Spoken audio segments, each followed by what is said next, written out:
नमस्कार दोस्तों, स्वागत है आपका हमारे इस चैनल पर। तो दोस्तों, मैं आ गई फिर से एक नए इंटरेस्टिंग और नॉलेजेबल वीडियो के साथ। तो आज के इस वीडियो में हम बात करेंगे रेंट डीड के बारे में। अगर आप कभी घर, दुकान या ऑफिस रेंट पर लेते हैं या देते हैं तो आपने कहीं ना कहीं रेंट डीड का नाम जरूर सुना होगा। लेकिन बहुत से लोगों को इसकी जानकारी नहीं होती है कि रेंट डीड क्या होती है, इसे कैसे बनवाया जा सकता है और ये क्यों जरूरी होती है। तो चलिए शुरू करते हैं आज के इस वीडियो को और समझ लेते हैं कि रेंट डीड क्या होती है।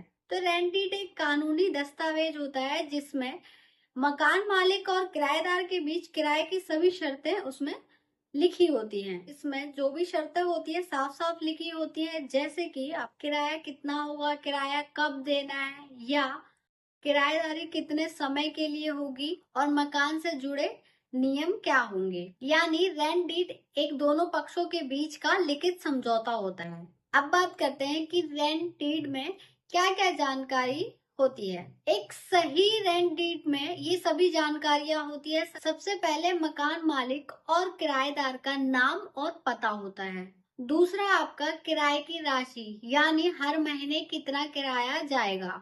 सिक्योरिटी डिपॉजिट, यानी एडवांस में कितना पैसा दिया गया है।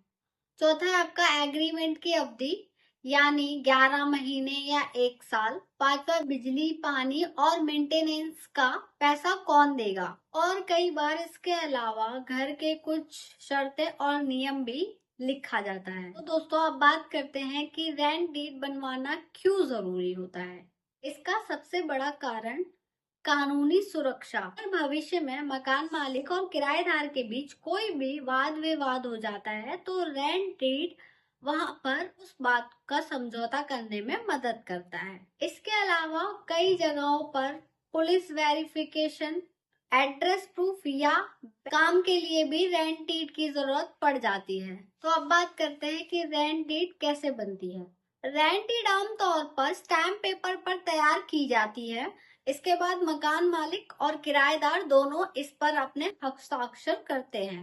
कई लोग इसे नोटरी या रजिस्ट्रार ऑफिस में भी रजिस्टर्ड करवाते हैं ताकि यह और ज्यादा कानूनी रूप से मजबूत हो जाए।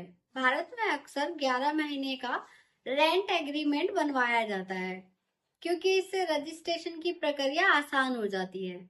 अब बात करते हैं कुछ जरूरी सावधानियां। अगर आप किराए पर मकान ले रहे हैं, दे रहे हैं, तो रेंट डीड को ध्यान से पढ़ना जरूरी है और सभी शर्तें साफ साफ लिखी होनी चाहिए ताकि आगे जाकर कोई भी गलतफहमी ना हो। और इसके अलावा रेंट डीड की कॉपी दोनों पक्षों के पास होना जरूरी है।